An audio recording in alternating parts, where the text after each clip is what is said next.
কি এমন হলো যে ক্লায়েন্টকে গাড়িতে সাজাতে হলো বাড়িতে না সাজিয়ে? হাই এভরিওয়ান, অনেক দিন পর আবারও একটি ভিডিও নিয়ে তোমাদের সাথে চলে এসেছি শেয়ার করার জন্য। এটি 26শে অক্টোবরের একটি ভিডিও, কাজের ভিডিও। এই দিন আমার একটি প্রি ওয়েডিং শ্যুট ছিল, যার জন্য আমাদের যেতে হয়েছিল শোভা বাজার, এবং ক্লায়েন্ট যেহেতু আমাদেরকে ফুল নিয়ে যেতে বলেছিল সেই জন্য আমরা চলে গেলাম বেহালাতে ফুল কেনার জন্য।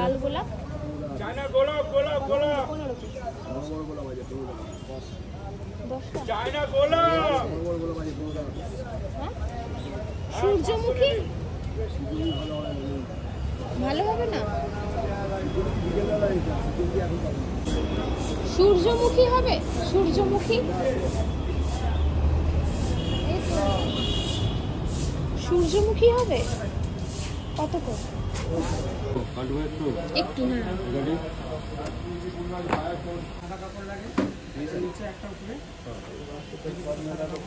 যথারীতি আমরা ফুল নিয়ে সেখান থেকে বেরিয়ে যাই। এবার বলি কেন আমাদের বাড়িতে না সাজিয়ে গাড়িতে সাজাতে হয়েছিল। আমাদের এক পরিচিত এই দিদি এবং দাদা, যে দিদির বাড়ি হচ্ছে নবদ্বীপ এবং দাদার বাড়ি হচ্ছে হাওড়া, সেই সূত্রে দুজনে কলকাতায় এসে শ্যুটটা যেহেতু প্রি ওয়েডিংয়ের করছিল, সেই জন্য আমাদের অন্য কোনো উপায় ছিল না সাজানোর, তাই আমরা গাড়িতেই কিন্তু পুরো ফুল লুকটা রেডি করেছিলাম। এবং কিভাবে আমরা হেয়ার করলাম সেটাও তোমরা দেখলে কিন্তু অবাক হয়ে যাবে। এবার প্রত্যেকটি কাজ প্রত্যেকটি স্টেপ এগোনোর সাথে সাথে আমরা প্রচণ্ড গল্প করতে করতে কাজ করছিলাম। দুজনে খুব এনজয় করতে করতে আমরা কাজ করছিলাম। এবং যেহেতু দিদির বোন ছিল সাথে, সেই জন্য আমি বলেছিলাম যে কিছু ক্লিপস আমার জন্য তুমি তোলো অবশ্যই, কারণ এই রকমভাবে সাজানো কিন্তু আমার ফার্স্ট টাইম। আমার কোনো এক্সপিরিয়েন্স এরকম ছিল না যে বাড়িতে না সাজিয়ে কোনো রকম এরকম গাড়িতে বা বাইরে সাজানোর কোনো এক্সপিরিয়েন্স কিন্তু আমার আগে ছিল না। আমি অনেক মেকআপ আর্টিস্টের দেখেছি যে বাড়িতে না সাজিয়ে গাড়িতে, সেটা ইলেকট্রিকের কারণে হোক, এসির কারণে হোক, সাজায়। বাট আমাদের অন্য কোথাও উপায় ছিল না, সেই জন্যই করতে হয়েছিল। কিন্তু আমি খুব এনজয় করে কাজটা করেছিলাম, যেহেতু আমি এই রকম এক্সপিরিয়েন্স আমার আগে ছিল না। আর তোমরা বুঝতেই পারছো ছেলেদেরকে দাঁড় করিয়ে রেখে এইভাবে সাজানোটা কতটা ডিফিকাল্ট, কারণ ছেলেরা কিন্তু ধৈর্য ধরে থাকতে পারে না। আর সেই দিন ফটোগ্রাফারও এসে গেছিলো আমাদের সবার আগে, তো সেই ক্ষেত্রে একটু তো তাড়া ছিলই। 10 মিনিট পর পরই আমাদের নক করা হচ্ছিল যে কতক্ষণ বাকি। আর একটা তারা আমার মধ্যেও কাজ করছিল যে কতটা তাড়াতাড়ি আমি ছাড়তে পারবো, ওরা শ্যুটটাকে স্টার্ট করতে পারবে, কারণ ওই শ্যুট শেষ করে আবার দিদি ব্যাক করবে নবদ্বীপে। এভাবেই করতে করতে মেকআপ প্রায় আমাদের শেষের পথে। এবং তখন যেহেতু অনেকটা সকালে বেরিয়েছে, সেই জন্য ব্রেকফাস্টের জন্য দাদারা বলছিলেন, তো দিদি এবং আমি সবাই আমরা একটু ব্রেকফাস্টও করে নিয়েছিলাম এর মধ্যে। এবং সব থেকে ওদের যেটা ভালো লেগেছিল আমি বুঝতে পারছিলাম আই মেকআপটা হওয়ার পর থেকে, কারণ যেহেতু দিনের বেলা মেকআপ এবং প্রি ওয়েডিং শ্যুট, আমি সেইভাবেই ওদের একটা আই মেকআপ করে দেওয়ার চেষ্টা করেছি, যেটা ওরা ভীষণ পছন্দ করেছিল।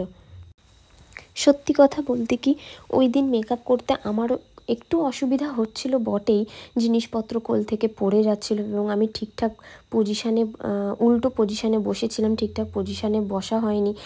যেহেতু এইভাবে কখনো কাজ করিনি, বাট আমি কিন্তু খুব এনজয় করছিলাম, কারণ ওই একটাই কথা বললাম, আমি আগে এরভাবে কোনো দিন সাজাইনি। আচ্ছা, গরম করতে হবে। ক্ল্যাচার দাও, তাহলে কালটা করলেও ভালো লাগবে। অন্তত পুরোটা আমার সামনেটুকু কাল করে দিই, যাতে ভিডিওতে সেভাবে আসে। ঠিক আছে, এই শেডটা তুমি একবার ইউজ করো, খুব ভালো লাগবে।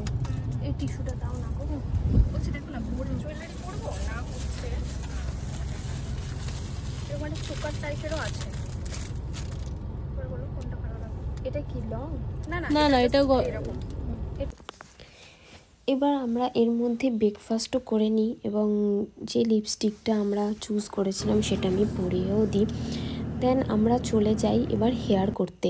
এবার তোমরা ভাবছো হেয়ার করতে কোথায় এলাম, ওখানে যে টয়লেটটা থাকে সেই টয়লেটে যে গার্ড থাকে তার যে থাকার রুম, সেই রুমে আমরা বলে কয়ে মানে দাদা বলে কয়ে টাকা দিয়ে সেই ঘরে আমরা কিন্তু হেয়ার করি। বিশ্বাস করো এরকম এক্সপিরিয়েন্স ফার্স্ট টাইম। দেন ওদের যে শ্যুট হচ্ছিল তার কিছু ক্লিপস আমি ক্যাপচার করি। দেন তার কিছুক্ষণ পরে আমরা ওখান থেকে বেরিয়ে আসি। তো অবশ্যই তোমরা ফুল ভিডিওটা দেখে জানিও যে তোমাদের কেমন লাগলো ভিডিওটা। আর এই ছিল দিদির বোন, যে দিদির সাথে এসেছিল এবং আমাকে ভিডিও করে দিয়ে হেল্প করেছিল। খুব চাপের, ফেক হাসা খুব চাপের।